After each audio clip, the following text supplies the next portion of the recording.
extinguish a blazing house in the nick of time, exposing the murders the fire was meant to conceal.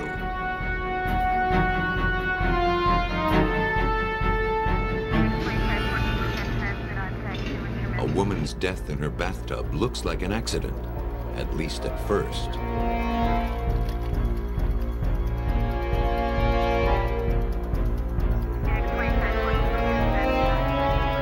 Investigating a reported suicide, police in New Orleans find certain details suspiciously out of place. Killers can be masters at disguising their crimes, even when their victims are in plain sight. It takes a vigilant investigator to realize that first impressions are often dead wrong.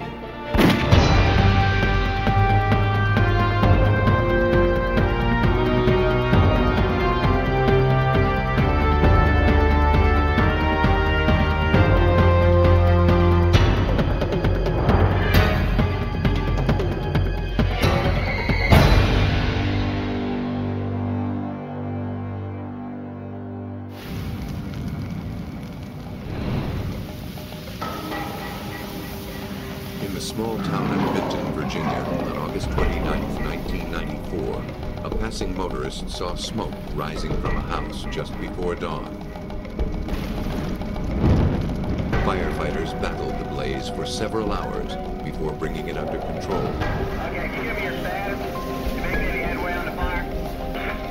Yeah, we got most of it knocked down. We're still negative on a search. The patterns of the burns and the speed at which the fire spread told them this was arson. Had the motorist not called when he did, the house and all it contained would have been destroyed beyond recognition. The fire team was not in time to save the family who lived there. 4 people, including 2 small children, were dead. 11C, go ahead and back your hay line out of the building. But once the smoke cleared and smoldering ruins were examined, it became apparent that this family did not die in the fire. Downstairs, Teresa Hodges had been strangled. Upstairs, 11-year-old Winter Hodges and 3-year-old Anna Hodges had been shot. In the master bedroom, the body of their father, Blaine Hodges, was found with a single gunshot to the head. A .22 caliber pistol without a barrel lay near his body. Special Agent Barry Cassie of the Virginia State Police had a theory about what happened. It was pretty obvious that the evidence was just screaming, that's the words I use, of murder-suicide. And as the morning wore on, it became even more evident that it was a murder-suicide. Blaine Hodges had recently been convicted of embezzling from his employer, the United States Postal Service. Police believed that Blaine, despondent over his impending prison sentence, had killed his wife and his children. Then he doused their home with fuel oil, set it afire, and shot himself in the head.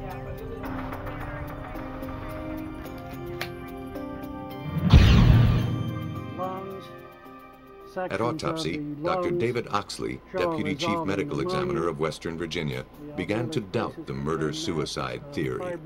Well, when I examined the bodies, all 4 of the bodies, I noticed the thing that struck me was that the man, Blaine Hodges, had been dead considerably longer than the other 3. The body of Mr. Hodges was quite decomposed. The other bodies were not. What do we know so far? Oxley told Special Agent Cassie that Blaine Hodges couldn't have killed his family. 24 to 36 hours, find out what He'd died at least 12 hours earlier than they did.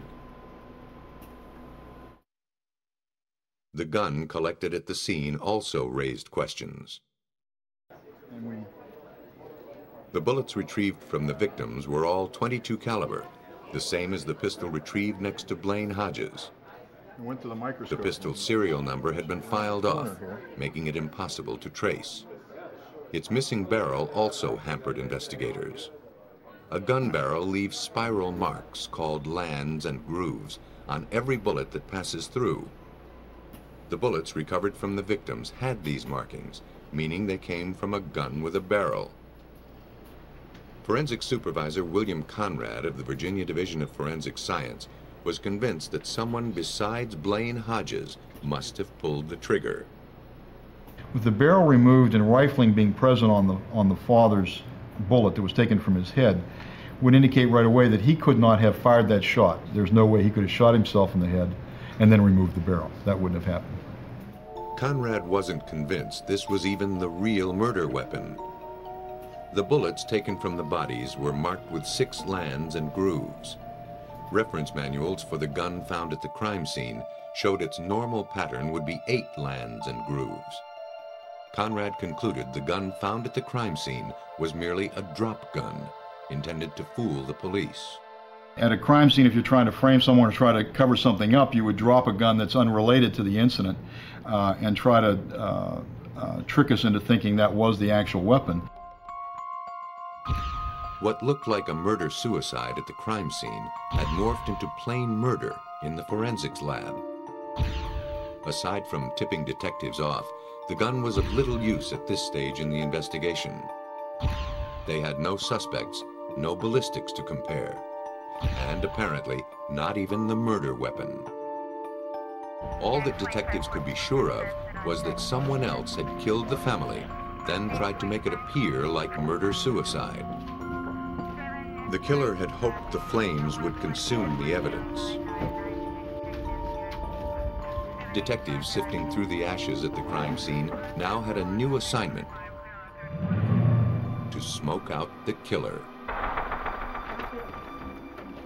Police had no idea who killed the Hodges and their 2 daughters. They questioned friends, hoping to gather clues about their enemies.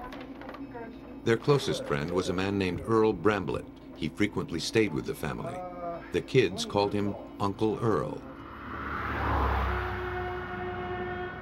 Police asked Bramblett to come to the station and talk with them.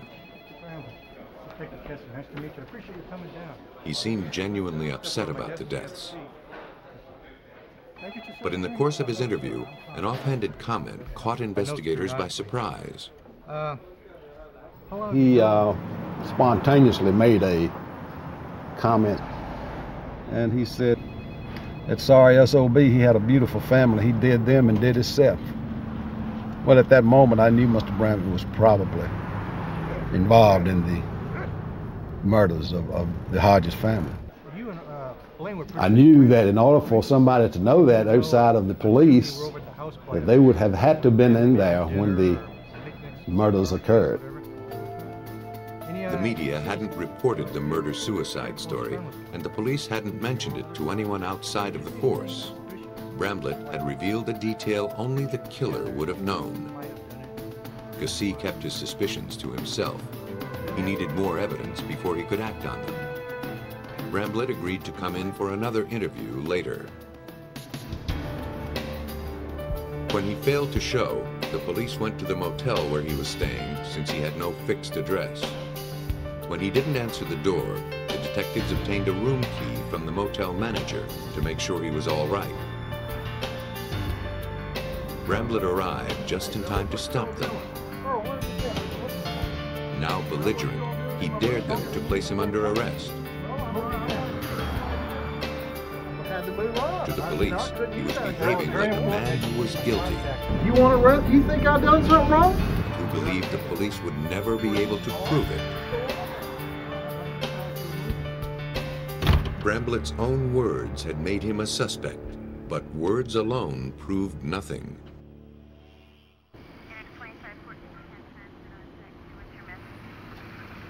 Three days after the Hodges family were killed, police set up a roadblock in front of the house. The fire had started around 4:30 a.m. By stopping cars around that time, they hoped to find someone who may have passed the house just before it burned. A woman told police she saw a vehicle pull out of the Hodges driveway at the time of the fire. She noticed the vehicle because it was so unusual. An old white pickup truck with a black tailgate. She did not notice the license number or the driver. Earl, said we'd be back. A search warrant to look at your truck and your room. Can I read it? While the roadblock was taking place, police returned to Bramblett's motel room with a search warrant. As Bramblett stood by, they searched for anything that might suggest his involvement in the deaths of Blaine Hodges and his family. Outside stood his white pickup truck with its distinctive black tailgate.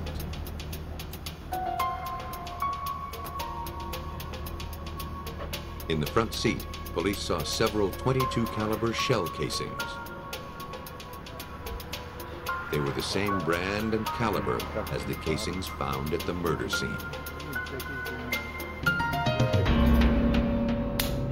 When the firing pin strikes a bullet, it leaves a distinct impression on the cartridge casing. William Conrad hoped to compare the casings from the crime scene with the ones found in Bramblett's truck. Once again, he found the killer was one step ahead of him. He'd obscured the marks on the cartridges. It looked like someone had placed it in, fired the gun, took them out, placed them again, and fired them.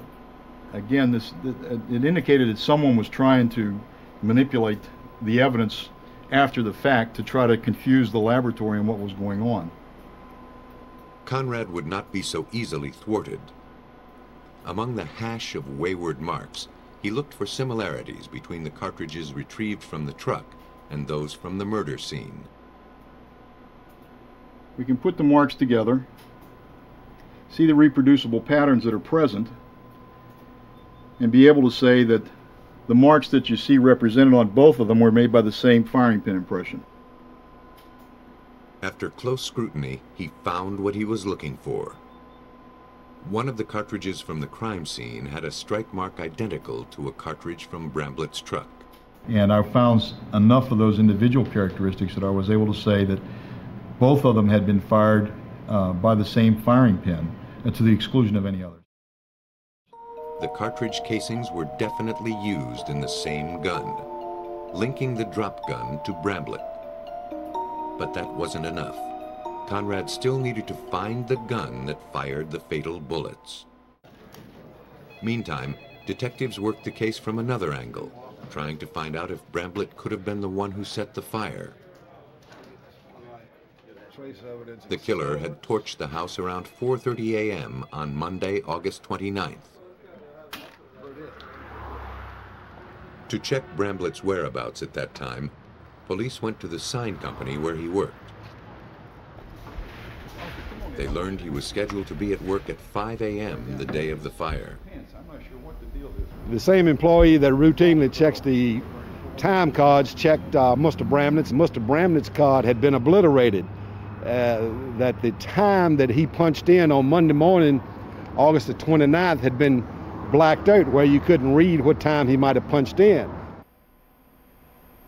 Police called on handwriting expert Gordon Menzies to find out what was under the marking.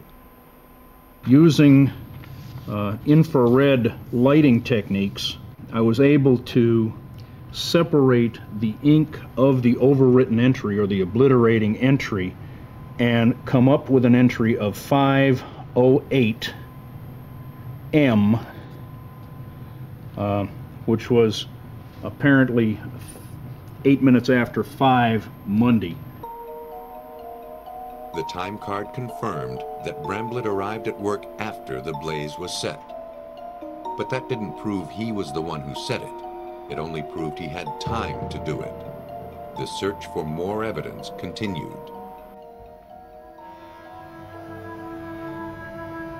Bramblett's employer told police that the morning after police searched Bramblett's motel room, Earl arrived at work seething with rage.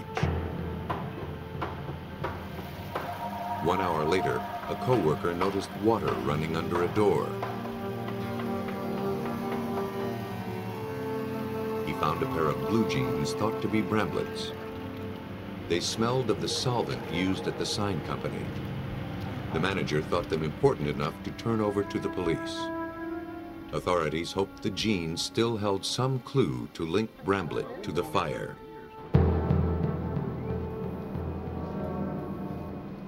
Scientists analyzed them and the water they were soaking in.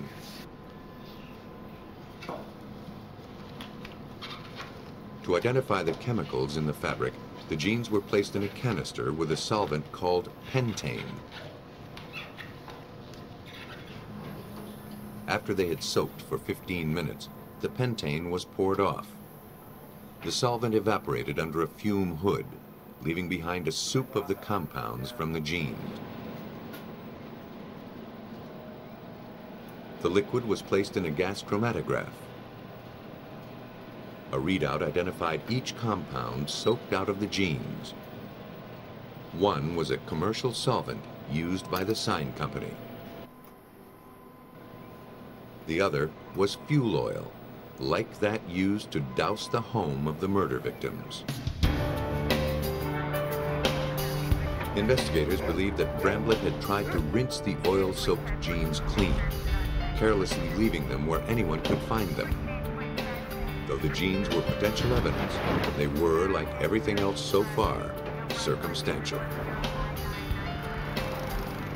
Investigators pressed on. Hoping that Bramblett's carelessness didn't stop there, they looked for more evidence in the dumpster at the sign company. Along with documents belonging to Bramblett, they found a T-shirt bearing the words William Byrd High School, class of 2001. One of the murder victims, 11-year-old Winter Hodges, owns such a T-shirt. It was missing from the crime scene and unaccounted for. The shirt found in the dumpster had apparently belonged to the victim. Investigators were encouraged. Only Bramblett would have had access to both the shirt and the dumpster. Still, it proved no wrongdoing.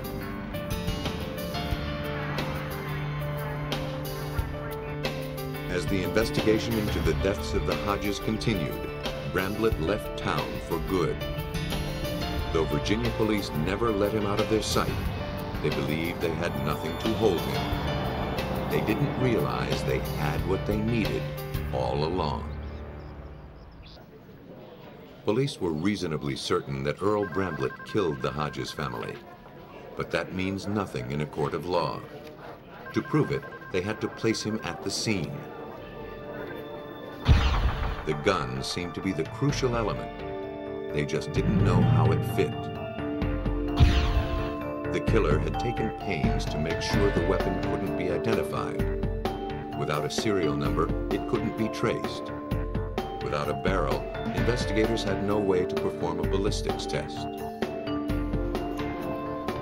They had no reason to believe that the gun from the crime scene was the murder weapon.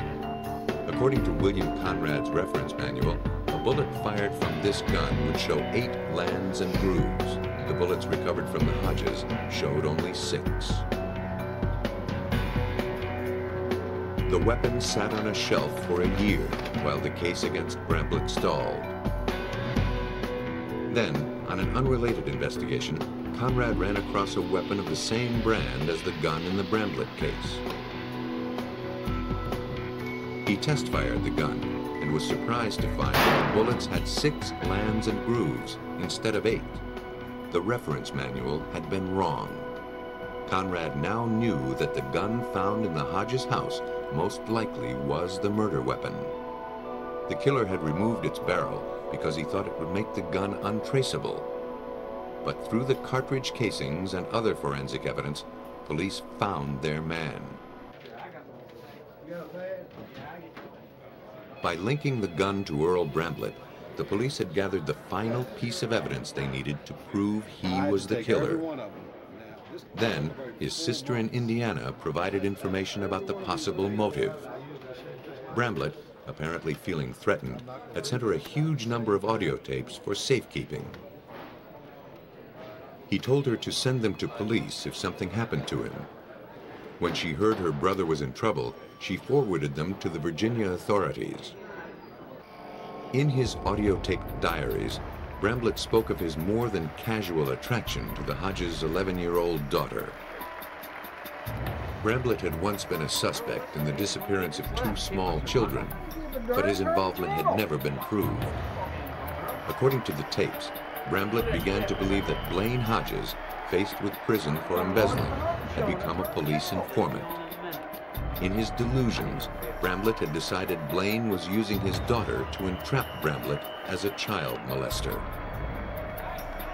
The police believed that on Saturday, August 27, 1994, Bramblett had been visiting Blaine at his home. While Teresa Hodges and her children were out shopping, he took his .22 Magnum pistol and shot Blaine in the head.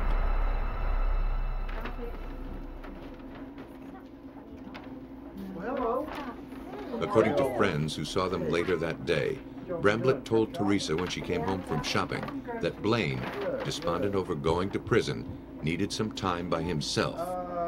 Blaine took off. Like the good uncle he pretended to be, he bundled Teresa and the children into his truck and took them camping in the nearby mountains. As Blaine Hodges lay dead in an upstairs bedroom, his wife and children went off with his killer. They would have only a 24-hour reprieve. The next day, Bramblett would resume his killing by strangling Teresa Hodges. Having killed both parents, Bramblett saved his last horrifying act of violence for the children.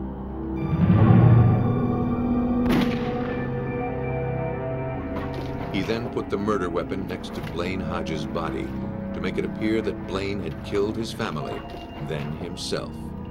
He was sure the fuel he spread throughout the house would ignite an all-consuming fire, that the police would buy the theory of murder-suicide. But Bramblett had no sooner made his getaway than a passing motorist spotted the flames and called the fire department. Special Agent Barry Cassee acknowledges that Bramblett almost got away with it. But his primary plan was, if the police buy this murder-suicide, I'm home free. And look, he would have been home free. But see, he did not know that the Vinton Fire Department had responded in such a short order that they preserved the bodies upstairs. It took the police almost 2 years to build their case. Bramblett had relocated to South Carolina, but the Virginia authorities had never lost his trail. He was arrested in July 1996, convicted of 4 counts of murder and sentenced to death.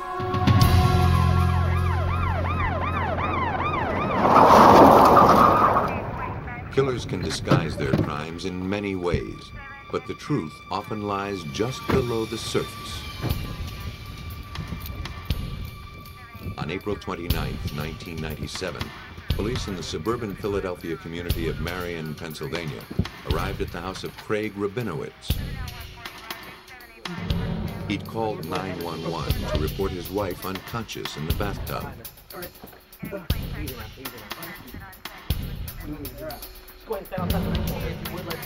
They found Rabinowitz clutching his wife, Stefanie, still in the tub where he'd found her.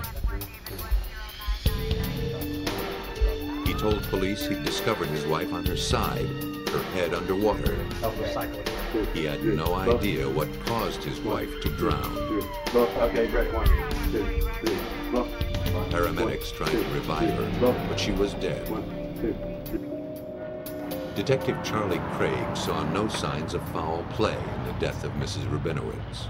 My initial impression of the cause of death, after looking at Stefanie, after viewing her at the emergency ward, and after talking with the emergency ward doctor, was that it was an unexplained death or it was an accident. All right, here we go. What are you doing? Oh, come on. Friends and relatives mourned the untimely death of a woman in the prime of life. Craig and Stefanie had met when he was a camp counselor and she was still a teenager. After they married, Stefanie went to law school and had a promising career as an attorney. To their friends, they seemed an ideal couple.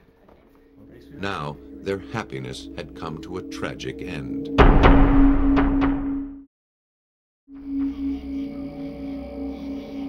Craig told police that on the night of his wife's death, he was watching a hockey game while she took a bath.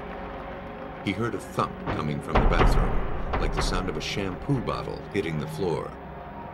When his wife failed to emerge from the bath after 35 minutes, he went to check on her. That's when he found her submerged in the water, her face blue. He tried desperately to bring her back to life, then called 911. Detectives have an eye for inconsistencies. And though they had no reason to doubt that the death was an accident, one fact seemed bothersome. The paramedics mentioned that the victim was wearing jewelry, including a watch. Charlie Craig's partner, Detective Richard Peffel, asked some of his female friends if they bathed with their jewelry. And almost exclusively, every woman said, absolutely not. The first one I did was the first night I got home about 4 a.m. and I woke up my wife from a dead sleep. Nance, if you took a bath, would you wear all of your jewelry? And she looked at me and said, no, why? And I said, don't worry about it, go back to sleep. That eccentric detail motivated investigators to look for other inconsistencies. They checked the hospital records. Again, something didn't sit right. After death, a body's temperature normally drops at the rate of 1 degree per hour, even faster if it's sitting in water. When the victim arrived at the hospital, her temperature was only 1 degree below normal, indicating she died just 10 minutes before the call to 911. Her husband's estimate that 35 minutes passed after he heard a thump in the bathroom didn't add up. While detectives' suspicions were mounting, Chief Coroner Halbert Fillinger requested an autopsy to find out why the healthy 29-year-old died so suddenly. Craig Rabinowitz refused to allow it, asserting that Jewish law demands that the body be interred before sundown the day after death, and it must remain intact. But in cases of mysterious or sudden death, the coroner can overrule religious objections unless he's given a court order. Because of their Jewish faith, Stefanie should have been buried before the next sundown. And Dr. Fillinger was pressured by the family to release Stefanie's body so that she could be buried in accordance with her faith. And Dr. Fillinger was persistent that the body would not be released until a complete autopsy was committed. When the body was brought in, it showed no marks, not even a bruise to indicate how the victim fell. According to Fillinger, that's not unusual. There are injuries on the front of the body, and they occurred just prior to death or a short time prior to death. And you examine the body right after death, you may not see anything at all. But by the time the autopsy was conducted, 12 hours after she died, the victim's wounds began to reveal themselves and the truth about her death. The medical examiners believed they were about to begin a routine autopsy on the victim of a mysterious death. Though the circumstances were tragic, examiners didn't expect them to be criminal. But they soon found themselves face to face with homicide. The first indication of foul play came with a look at the skin below the victim's eyes, where bruises made a silent accusation. But as the blood drains away from those sites of injury, leaving the surrounding skin quite pale, then the area of bruising stands up like a beacon in the night. Bruises such as these come from lack of oxygen, most often when a victim chokes or is choked. Strangulation was a possibility worth looking into. The victim showed no external marks around her neck, but beneath the skin, the tissue damage confirmed Fillinger's suspicions. And of course, when we first got the body open, we found the evidence of severe strangulation, a great deal of trauma in the neck. The mystery of Stefanie Rabinowitz's sudden death had been solved, and a homicide investigation had begun. Detectives Charlie Craig and Richard Peffel, along with prosecutor Bruce Castor, had their prime suspect, the victim's husband, Craig Rabinowitz. They questioned him in the presence of his attorney. When Charlie came back in and advised both Rabinowitz and the attorney that Stefanie had in fact died from manual strangulation, the attorney jumped up and said, "Oh my God, she strangled herself." And both Charlie and I looked at the attorney and I said, I don't think so. The Rabinowitz marriage seemed picture perfect. What could have driven Craig Rabinowitz to kill his wife? Police obtained a warrant to search the house for some sign of a motive. While his wife worked as a lawyer, Craig had supposedly run a business from his home. He convinced a number of his friends to invest in his promising venture. But a search of the house showed no evidence of a business being conducted there. Detectives had almost given up when one of the officers found a plastic bag in a crawl space above a closet. The bag was filled with receipts and financial records. They revealed that Craig Rabinowitz had been living a lie. When we went through the bag, we found some pretty important items, including a list or a ledger. We also found other receipts from pawn shops indicating that some jewelry had recently been pawned. And we also found receipts from furniture stores, the furniture that he had bought, apparently another woman. So during this whole case, he was pictured to be this loving, happy, devoted husband, and in this bag, we found otherwise. A forensic accountant, skilled in deciphering complex financial transactions, reviewed the records. He found that what Craig had called a business was in fact a con game. He'd swindled his investors and convinced his trusting wife to remortgage their home. He then spent the money not on business, but to support his secret life. Credit card bills totaling $54,000 came from a single location, a strip club in Philadelphia. He'd been seeing one of the dancers there, showering her with gifts. At the time of his wife's death, Craig was hundreds of thousands of dollars in debt.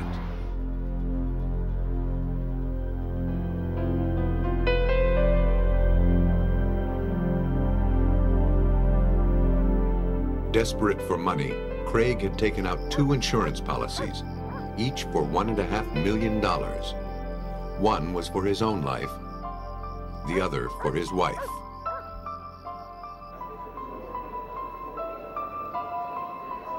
In a ledger found in the attic, Craig had calculated his net worth in the event his wife died, proving the crime was premeditated. After collecting on the insurance and paying off his debts, he'd have $1.2 million to spare. At the end of his rope, Craig turned on his unsuspecting wife and strangled her to death. He filled the bathtub, hoping to create the appearance of an accidental drowning. Then he called the police. It seemed like such a simple plan. According to Charlie Craig, far too simple. A lot of people said to me, you know, this guy must have seen this in a movie or read it in a book.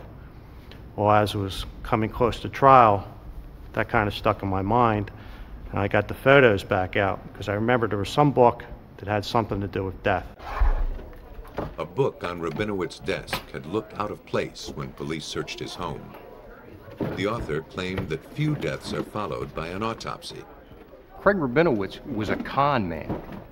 When he learned this information, that only 13% of the deaths are autopsied, Craig Rabinowitz was playing a con. He was playing the odds when he learned that information, that the odds were dramatically in his favor that Stefanie wouldn't be autopsied. But an autopsy had been performed, exposing Craig Rabinowitz as a con man who'd gotten in too deeply. For murdering his wife, he was sentenced to life in prison without parole.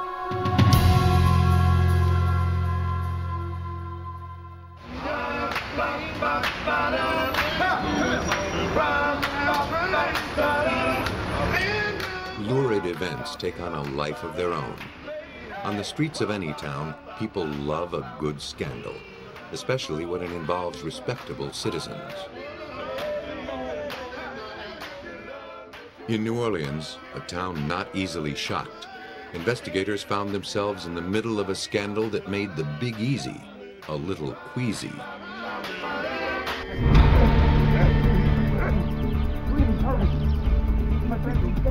Just after dawn on January 22, 1984, 62-year-old Aaron Mintz frantically summoned his neighbor, a doctor. Mintz exclaimed that his wife had just shot herself. The two men rushed upstairs to the master bedroom. There, the doctor found Pam Mintz lying face up on her pillow, a bullet hole in the right side of her head. In her hand was a pistol. The doctor checked for vital signs as Mintz waited anxiously nearby. Solemnly, the doctor informed Aaron Mintz that Pam Mintz, the woman he'd been married to for 33 years, was dead. The doctor called the police to notify them of the suicide.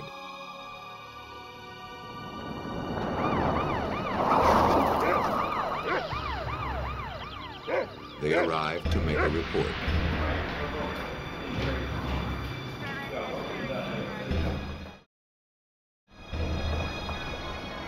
Detective John Dillman led the investigation. Shortly before daybreak, or right at dawn, I received the call of a suicide at the residence of Aaron Mintz. Proceeded to that location, thinking that I was going to handle a suicide. Investigators assessed the scene, expecting nothing out of the ordinary. But the position of her body didn't look right. They suspected the victim had been moved. Pam's right elbow was bent in an upwards direction, like this, with two blood stains on the bottom of her forearm, coming up to a point on both sides. I questioned those stains as soon as I saw them because, as we all know, blood can't run uphill. It's against gravity. The angle of the gun in the dead woman's hand also aroused the investigators' suspicions. It looked as though it was placed in her hand after the fact. The gun was positioned, and this is unloaded, by the way. The gun was positioned in her hand, bent in this position, close to her head, where it would have been almost impossible to pull the trigger except with a thumb. The gun was clutched very loosely, indicating to me that the arm had been, which had originally been lying on the bed, had been bent at the elbow and raised into that position, and then the weapon had been placed into her hand to make it appear to be a suicide. Beginning to doubt that this was truly a suicide, detectives looked for other signs of foul play. They found blood smeared on the bathroom light switch. The victim, who died instantly, couldn't have left it. And by his own admission, Aaron Mintz was the only other person in the house. But even that discovery paled in comparison to what detectives discovered next. In another bedroom, they found a pillow with a bullet hole in it. On one side were powder burns. The other side was flecked with blood. Detective Dillman was convinced that the victim was murdered and the pillow used to muffle the shot. But once I followed this blood trail into the front of the house and found the pillow that was hidden, it didn't take a brain surgeon to, I mean, a big light just blew off. You know, John, this isn't a suicide, you have a murder on your hands. Police launched a full-scale homicide investigation. The case seemed open and shut. The immediate suspect was the victim's husband, Aaron. There had been no one else in the house. The alarm had not been tripped. Aaron Mintz was a prominent member of the community. He denied murdering his wife. Anxious to clear his name, Mintz agreed that same day to have his hands tested for traces of gunpowder and gunmetal. If he'd fired the gun, the residue would cling to his skin.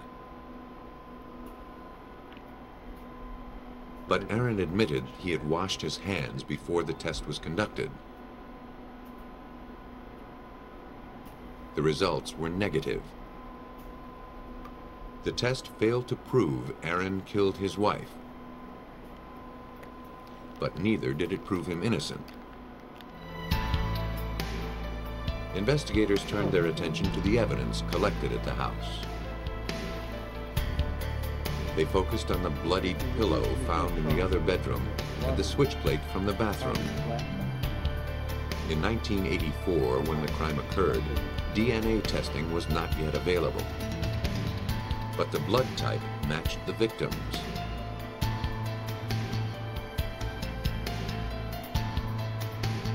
Blood smears on the front and sleeve of Aaron's bathrobe also matched. Police theorized that blood got on the robe when Aaron rearranged the body. His sleeve probably touched the light switch when he went to wash his hands. All right, so you went downstairs. You relaxed, watched a little TV, and then fell asleep? Yes. And what happened then? It didn't take much digging for police to determine a possible motive. They learned that Mintz was having an affair with a young woman named Lois Porsche. Pam Mintz found out about her husband's infidelity 2 weeks before her death. She angrily confronted Aaron. She wouldn't let him go without a fight. She didn't want him embarrassing her in public. And when Aaron began showing up in the circles of their friends with the girl that he was having the affair with, she became irate. She was going to take him for everything he was worth. And he knew it. Investigators suspected that Aaron killed Pam so he could be free of the marriage without losing his fortune. According to their scenario, Aaron had gone to his wife's bedroom after she'd fallen asleep.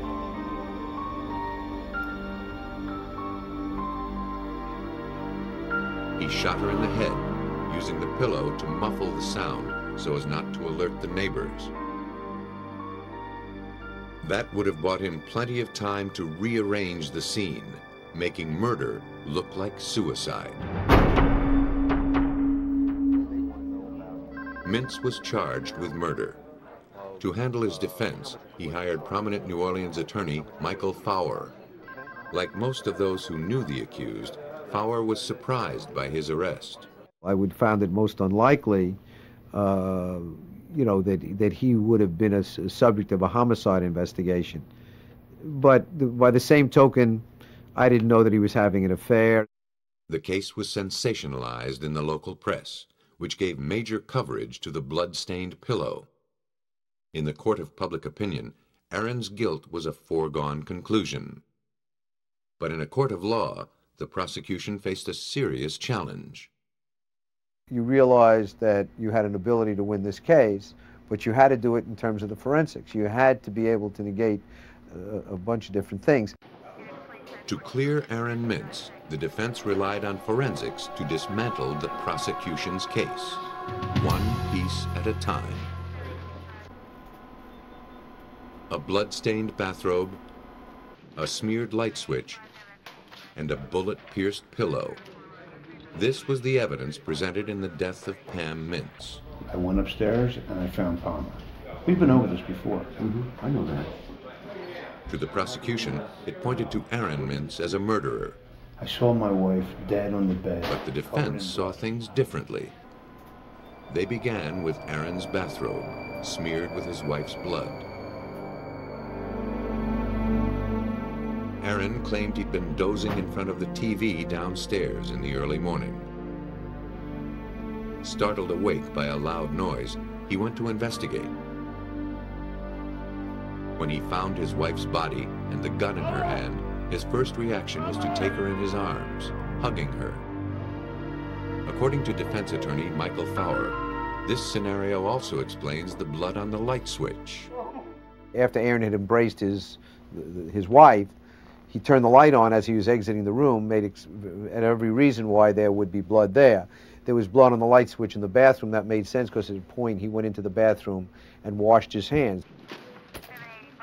The scenario explained away all but the most dramatic piece of evidence, the gunshot pillow. The prosecution argued that Aaron Mintz used the pillow to silence his gun, then removed it from Pam's bedside to conceal his crime. Again, the defense countered. Innocent of any crime, in a state of shock on discovering his wife's body, Aaron removed the pillow almost in a daze. He merely wanted to get it out of his sight without thinking how it might appear to police. It's only significant if it's a pillow that was used in a homicide. If it's not a pillow that's used in a homicide, it's like a dirty sock. What difference does it make? You know, he just removes it. I mean, we all do crazy things when we're under a great deal of stress. The defense argued that since Aaron put the pillow where anyone could have found it, his purpose was not concealment. If he wanted to hide it, he could have hid it. There was a house that sort of was full of nooks and crannies and attic space and all, and he just put it in this other room. The defense was determined to discount the pillow completely. They stuck with the idea that Pam Mintz killed herself, but they asserted that the fatal bullet wasn't fired through the pillow. The defense had the pillow examined by Irving Stone of the Southwestern Institute for Forensic Sciences in Dallas. He set out to ascertain whether the fatal bullet was in fact fired through the pillow, as police had assumed.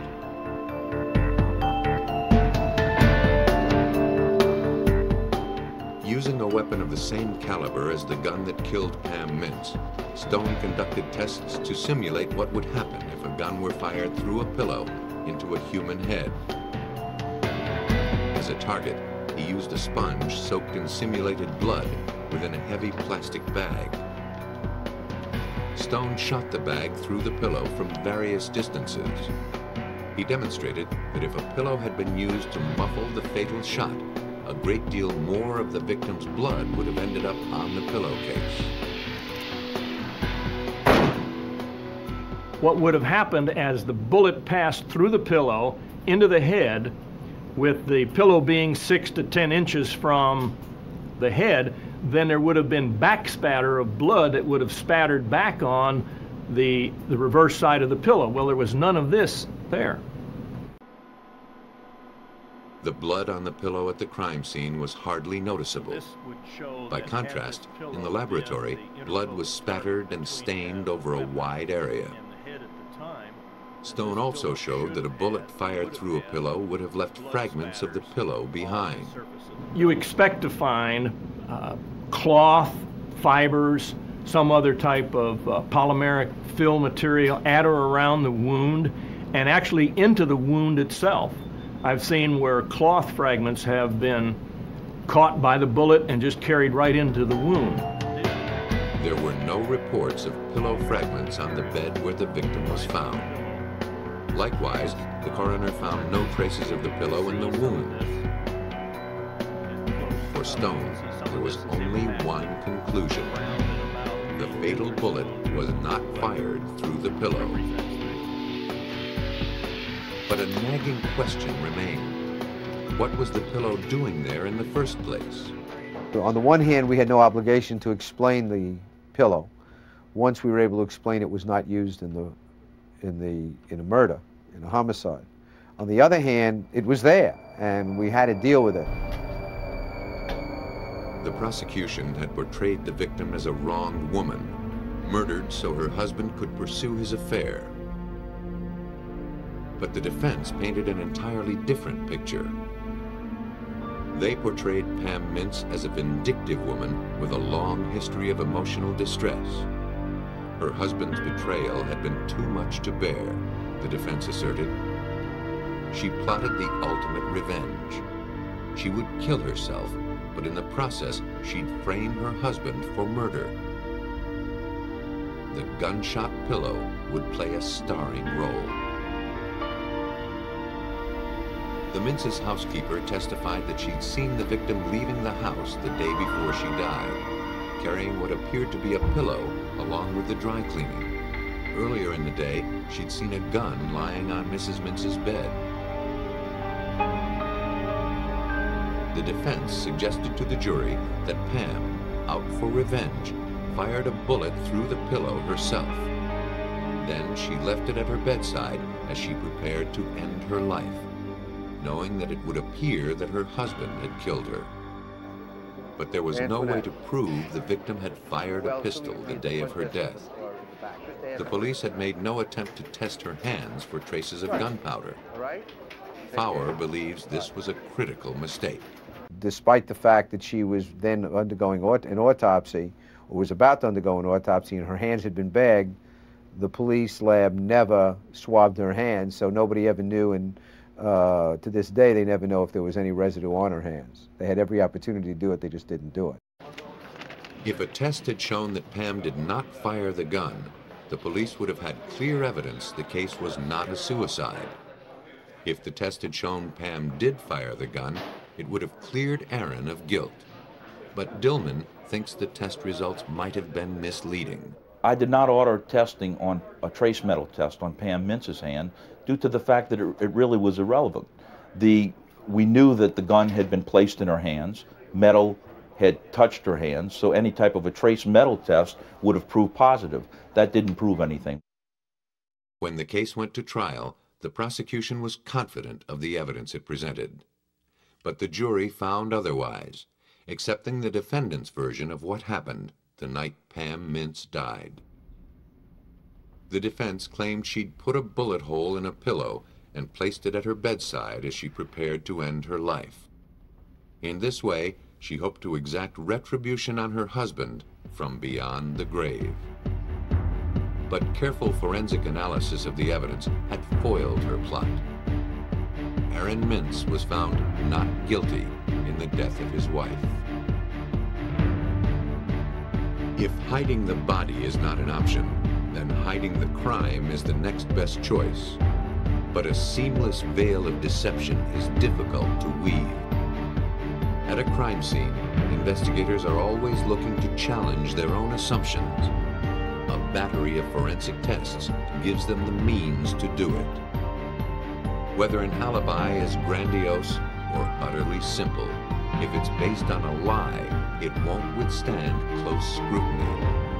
Time and again, killers who believe otherwise are proven dead wrong.